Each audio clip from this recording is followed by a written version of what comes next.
Welcome to my vlog. I'm Jong Kayasa. Hi mga Bax! Welcome back sa aking channel!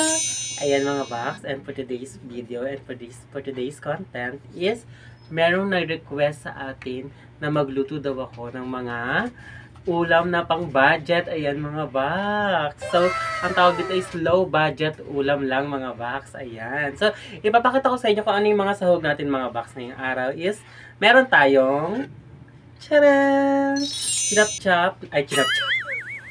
Chop na na sibuyas. Ayun mga Bax. Isang sibuyas sa mga Bax. Chinap ko lang siya. Nang paganito mga Bax. Ayan. And, next is charan! Ayan mga Bax. Kamatis na hiniwa ko rin siya ng paganyan. Chinap ko din ng paganyan mga Bax. Ayan. So, dalawang kamatis to mga Bax. And, yung sibuyas natin mga Bax, nagkakalaga siya ng, magkano ito mother? 10. Ayan mga Bax. 10 mga Bax. And si mother ngayon na malengke, dapat nga ako. Kaso nga lang, pumunta ako ng, kay ate ko kasi nag-upload ako ng video. And sinasabi ko kay mother is, siya na yung mamalengke kasi paggabi na rin, baka di na yung maabutan yung talipapa doon mga Bax. So, hindi ko na napakita sa inyo mga Bax yung talipapa. So, next time pag nagmalengke ulit ako mga Bax, na malengke ako, ipapakita ko sa inyo kung saan ako bumibili ng mga namin, ng pang ulam namin mga Bax. Ayan. And ayun nga mga Bax. Charan! Ayan mga Bax, dalawang kamatis yan. 10 piso din isa, so dalawang binili ko mga Bax. Pati 20 pesos po siya. And mga Bax, kwentahin nyo ha, para malaman nyo kung magkano yung gagastusin natin. And meron din tayo ditong asukal. Ayan mga Bax. Asukal na 5 pesos. Ayan. 5 pesos. Ang mahal na mother. Dati dos lang to. Yung 5 piso na mga Bax. Ayan. Brown sugar para healthy lang. So meron tayo ditong sile. Ayan mga Bax. So hiniwang kong sile. 5 piso. 5 piso 3. Pero dalawa lang po yung nahiwa ko. Nasaan yung isa mother? So yung isa po is nilagay na po ni mother dun sa ulam namin na nauna na ginataang daing. Ayan mga Bax. So ito nilulutuin ko pala mga Bax. Mamaya sabihin ko sa inyo. Chinap-chop po. Chop po ito na na sili. Ayan, siling pula mga Bax para maanghang po yung ating ulam. Pero depende po sa inyo kung ayaw nyo po lagyan, baka hindi po kayo mahilig sa maanghang, ganyan, spicy. Pwede rin nyo po yung dilagyan. Ayan mga Bax. And meron din tayo ditong ayan, not sponsor po ito mga Bax. Ayan, suka at toyo mga Bax. Ayan. Nagkakalaga siya ng gano mother? 20 yan, 22 bali 10 isa mga Bax. Ayan. Tayo, nakakatipid-tipid tayo mother ha. Tayo naman. So, meron din tayong magic sarap. Siyempre, saan ba sumasarap ang ating mga pagkain? Siyempre, di ba? Sa mga nilalagay nating hindi, mga nilalagay nating ulam, mother, hindi. Ay, mga nilalagay nating mga pampasarap, di ba? Yung mga ingredients, di ba, mga Bax. And ayun nga, ito rin, ito ang lulutuin natin ngayon mga Bax. Ang lulutuin natin ngayon is adobong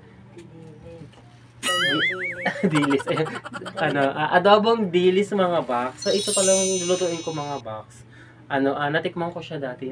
Dati kasi kami, nag-shot kami, nagiinom kami. And nakita ko nga to, niluto siya ng kaibigan ko. And nagulat ako, tinikman ko siya, ang sarap. Para magluto nito, tinanong ko lang sa kanya. And ayun nga, niluto sa bahay hanggat na natikman nila mahal sa ni father, sarap daw. So ayun na, ginagawa na namin siyang ulam. Pero dun po is ginagawa namin siyang pulutan lang. Ayan. So samahan niyo ako mga Bax magluto. Ayan, ipapakita ko sa inyo kung paano ko siya lutuin. Ayan mga Bax. So ito mga Bax, lang siya. Magkano siya mother? 10 pesos lang mga Bax. Sobrang low budget po talaga ang ating ulam ngayon. Yan, 10 pesos na, bali 20 pesos na. Marami na, Hindi dinalabas. Yan mga Bax. So, ayan mga Bax, hindi naman siya nakikita. So, ayan mga Bax, lutuin na natin. So, ayan pala mga Bax, nagkakahalaga lang siya lahat-lahat ng 68 pesos. Ayan, 68 pesos lang. Ayan. So, may ulam na tayo, 68 pesos lang. Kung dalawa kayong kakain or kaya 3, pwede na mga Bax. Ayan. So, samahan niyo ko magluto mga Bax. So, ayan mga Bax, nandito na tayo sa ating kusina, nakasama ng ating platuhan. Ayan, at ang tubigan natin. At dito po yung ating lababo sa likod lang. Ayan mga Bax. So, malapit lang talaga. And ito na nga ating magic kawali. At pinapainitin natin siya mga Bax kasi sinindihan ko na yung, yung apoy nito mga Bax. So, meron din pala tayong mantika mga Bax. Di natin na-compute sa ating Ayan mga box. 5 pisong mantika. Ayan mga box. Bali, ano siya, ano na siya, 73 pesos na lahat ang ating nagastos mga box. Ayan. So, pag uminit na ang ating kawali mga box, wag lang siyang ano ha, masyadong malakas yung apoy, dapat mahina lang konti. Ayan, yung katamtaman lang. And, ilalagay na nga natin tong mantika. Ayan. Na nagkakalaga ng 5 piso lang. Oh my God. Buti pa yung mantika, no? Oh, mother, may nakakabili ka ng 5 piso. Yung mantika talaga hindi talaga nagbago kasi dati kasi is mantika dati is 5 piso. May nabibili talaga 5 pisong mantika. Mahirap kaya. Yan. Ang mahirap ba yung mother pag ano? So, ayan mga bak. Antay lang natin kumukulo. Ayan. Pag nakikita nyo may bubbles na yung mantika, yes, ibig sabihin na mainit-init na siya. So, ilalagay na natin yung dilis. Ayan. Piprituhin muna natin yung dilis. Ayan. Oh, so yummy! Ayan. Uunahin muna natin prituhin yung dilis. Kasi hindi naman natin siya pwedeng hindi prituhin mga box. Kasi nga, malambot yung ating dilis. Saka malansak. So, kailangan natin munang prituhin ang dilis. Ayan. Ayan mga box. Sarap ng amoy ng dilis, mother. Ang bango ng ng amoy. Anong tawag sa dilis na to, mother? Ha? Dilis ano? Bato. Dilis ba to, mga box? Yung tawag sa dilis na to. Yung mga dilis na parang puti, mother, anong tawag doon? Ano? Kuwakang. Kuwakang? Ano yun? Kuwakang ano din. Diba sarap mo? Yes, mga box, kasama ko pala dito si mother. Ayan. Si mother is kasama ko dito sa baba. And tinulungan niya din ako mamalengke kanina. Ayan, thank you so much, mother. Ayan, mga box. So, kung gusto niyo pa ng mga ulam na low budget, mga box, mag-ano lang kayo dyan. Mag-request lang kayo, mga box. So, papahinaan na natin siya kasi nga ayan, mga box. Kasi kusa-kusa talaga siyang lumalakas ang aming kalan. Ayan. Kusa siya lumalakas kaya ganun na lang. So, ayan mga box. Ang lutong-lutong yan. Ang sarap. A few moments later. So, ayan mga box. Naluto na ang ating dilis. Ayan mga box. Sakto lang. Depende sa inyo mga box kung anong gusto nyong pagkaluto na dilis. Kung gusto nyo fried na fried o yung tama lang. No? Yan. Ang sarap. So, ayan mga box. Mainit na yung mantika. Ngayon magigisa tayo ng ating sibuyas mga box. Siyempre dapat sinigisa ang ating sibuyas para maluto. Ayan. Ang sabi daw nila dito box, ang sabi daw nila dito mga box, ano daw to, parang adobong dilis, ganun. Pero ewan ko lang kung anong tawag dito mga box. Basta, nalaman ko lang tong luto na to nung nagiinuman kami ng mga kaibigan ko. Nagbabanig kami and nagluto siya ng aming pulutan. At ito nga ang aming pulutan mga box. Ang sarap kasi pinartneran namin ng kanin. So, parang hindi na po inuman yung nangyari. Parang, mukbang na po yung nangyari sa inuman na. kasi nagbibigay siya ng kanin. Tapos, ito yung namin, yung ulam. Kaya, yun, mukbang po yung nangyari. Hindi po inuman mga bata. So, ayun ako. Ang bango ng sibuyas na. Kaya, mga bata, depende sa inyo din kung gano'n nyo ito toasted yung sibuyas. Basta para sa akin, tama na to mga box. Ayan. Yan, ilalagay na natin yung hiniwa-hiwang kamatis, taray. Lakas baka chef. Mga box, hindi ko alam kung para kay mother kung masarap to. Pero yung dati nagluto ako nito, nasarapan naman sila mother. No? And nagulat na lang ako, nagluto one time si mother mag-isa nito. Nagluto ba? Ikaw o nagpaluto ako? Oo, nagluto si mother kasi ang sarap daw. Saka mga box, yung yung dilis pala, maganda din pala sa katawan natin. Nalaman ko lang din, napanood ko sa video. Nanood kasi ako ng ibang YouTube, mga luto-luto. So, ayan mga box.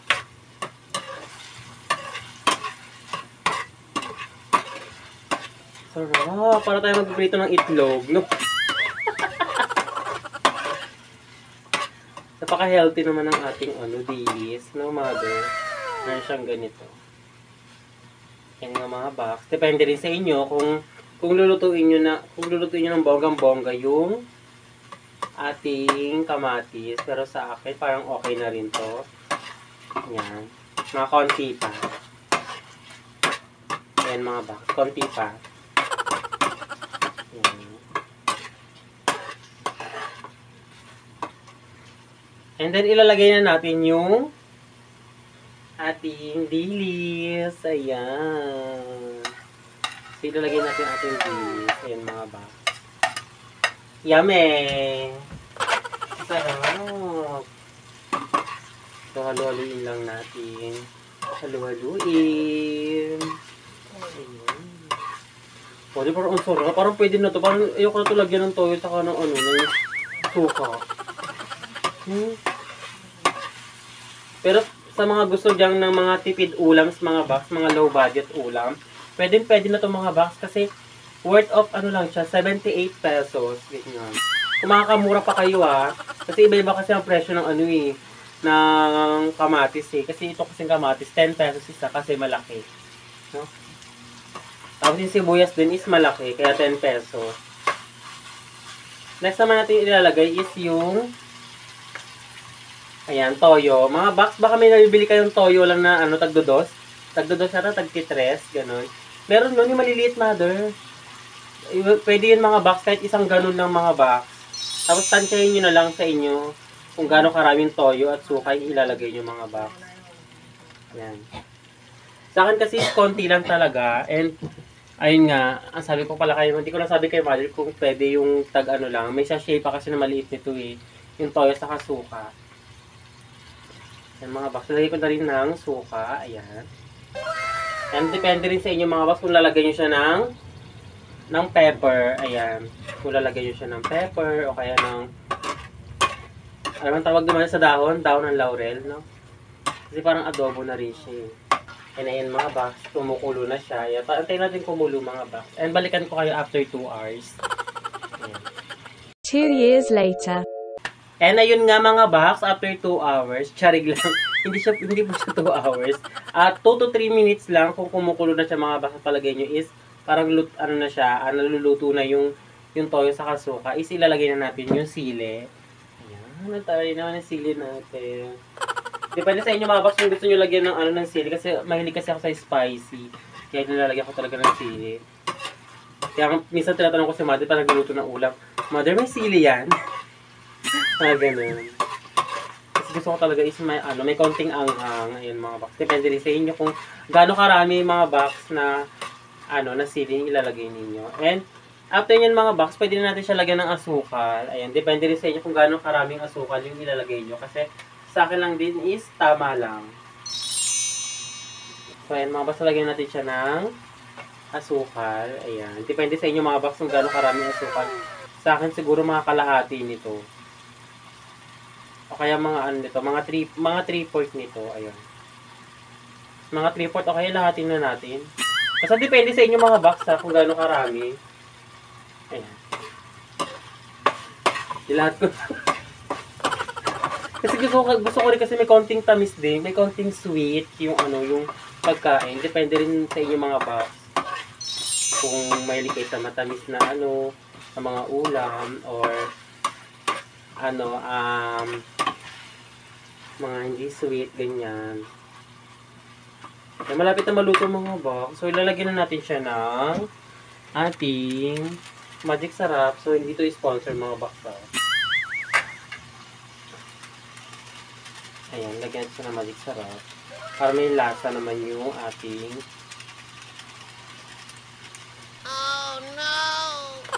ating ulam. Walang ito matapos. So, mother, kanin.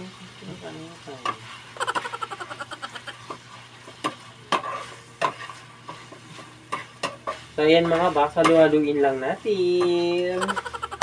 Parang sarap, mother. So, mga 1 minute lang mga box. Wait lang kayo ng mga 1 minute. And, ayun na mga box. Maluto na siya. Ayan, luto na ang ating adobong dilis. Ayan, ginisang dilis natin. Hindi ko alam kung anong tawag dito mga box. Parang pili ko adobo kasi may may suka saka toyo, no?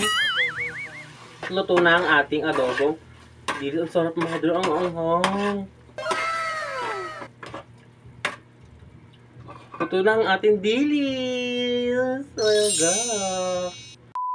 So, ayan mga box, mag-prepare ako ng kanin para sa amin dalawa ni Mother. Kakain kami dalawa. Titikman namin yung luto ko. Ayan mga box. So, update ko kapag nakaprepare na ang aming kanin. Ayan, at aming lamesa.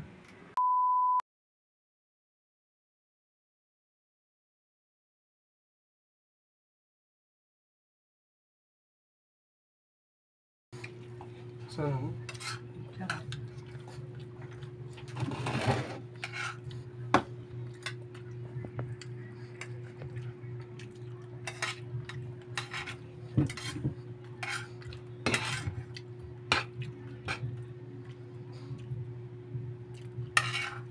Dilis to.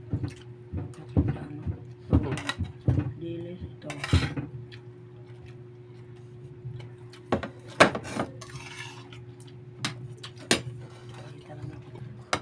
So, ayun nga mga ba. Ang sarap ng ang sarap ng niluto naming adobong dilis. Ang sarap, grabe. Gusto ko yung tama lang yung anghang niya. 2 sili lang talaga yung nilagay namin. And, ang sarap. Matamis na maanghang, ganun mga box. At ayun nga mga box, kung hindi pa ka nakasubscribe sa aking channel, mag-subscribe na kayo and click the notification bell para updated kayo sa aking mga video mga box. Hanggang dito na lang mga box. Bye-bye!